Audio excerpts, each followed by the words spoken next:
Hi, my name is Kelsey Vivash, and this video is titled Histories of Representation of Gender in the Theatre.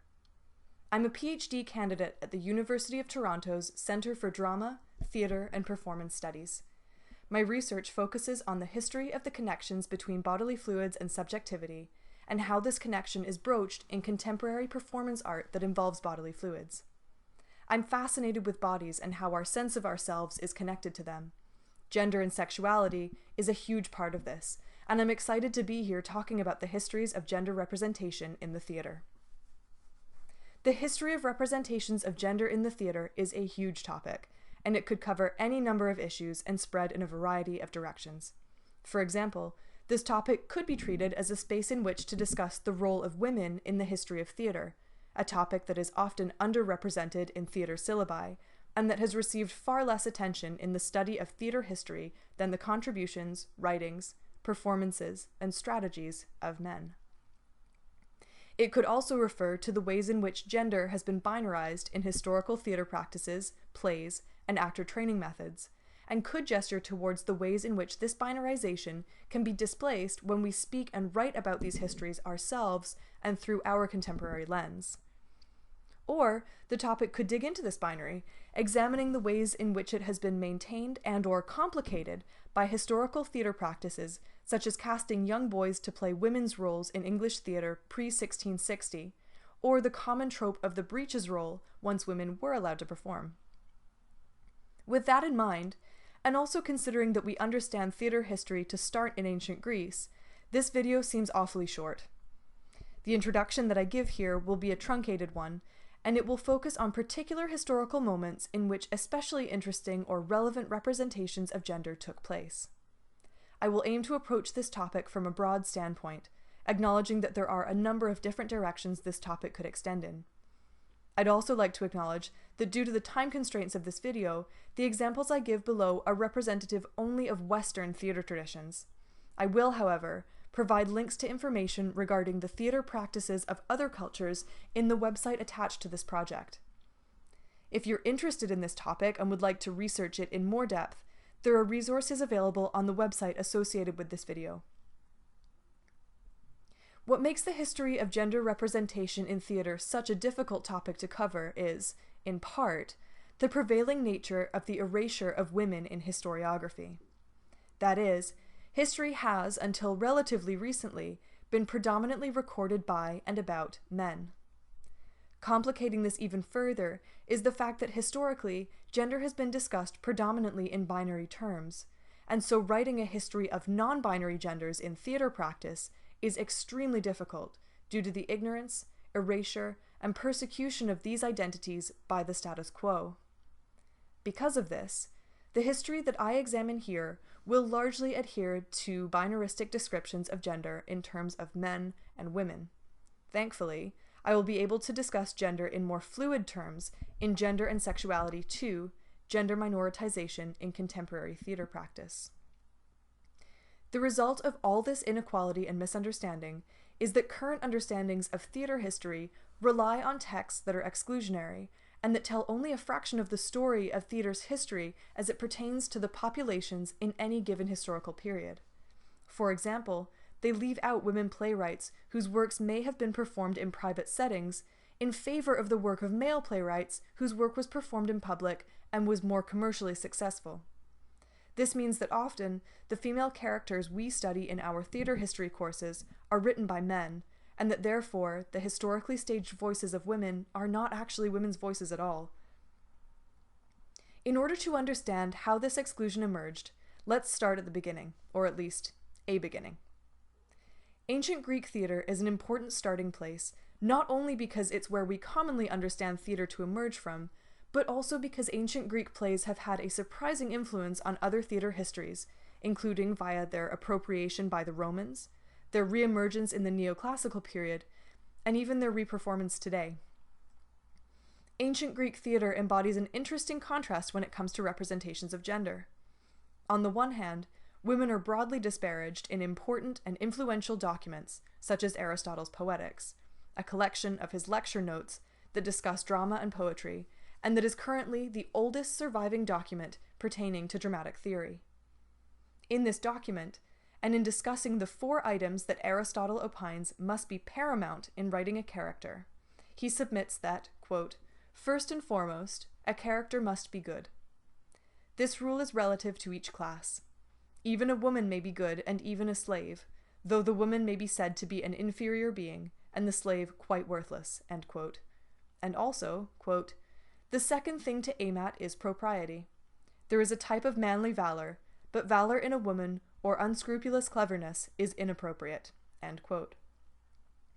Statements like these set gender up as a strict binary, and overtly place women beneath men while covertly solidifying this hierarchy by ascribing traits such as valor and cleverness only to men. Moreover, other germinal documents from this period reflect and reify this view. In politics, Aristotle plainly states, quote, "The male is by nature superior and the female inferior, the male ruler and the female subject," end quote. And also in Hippocrates' medical doctrine, which was based on the humors and practiced widely from ancient Greece until the 19th century, women's bodies are theorized as cool, moist, and porous, and therefore less perfect and complete than male bodies. On the other hand, however, there are numerous plays from this period that feature strong female leads, and whose popularity endures in today's theaters due, in part, to the robust nature of these women. In Euripides' Iphigenia, for example, after Agamemnon is ordered to sacrifice his daughter Iphigenia in order to please the gods and allow his army to sail to Troy, Iphigenia chooses to submit to the sacrifice honorably, effectively placing the good of her family and her country above her own life. Likewise, in Antigone, when Creon, as the king of Thebes, orders that Antigone's brother Polynices be left to rot dead in the streets as a traitor, Antigone exemplifies strength and loyalty by ensuring a proper burial for him, despite the risk to her freedom and eventual sacrifice of her life in order to do so. In fact, there has been a relatively recent interest in resurrecting and rewriting Greek plays to reflect the perspectives of female characters whose roles are secondary in their original play texts. Examples of these include Timberlake Wertenbacher's The Love of the Nightingale and Margaret Atwood's The Penelopiad. I will speak about these in detail in Diversities in Gender and Sexuality too.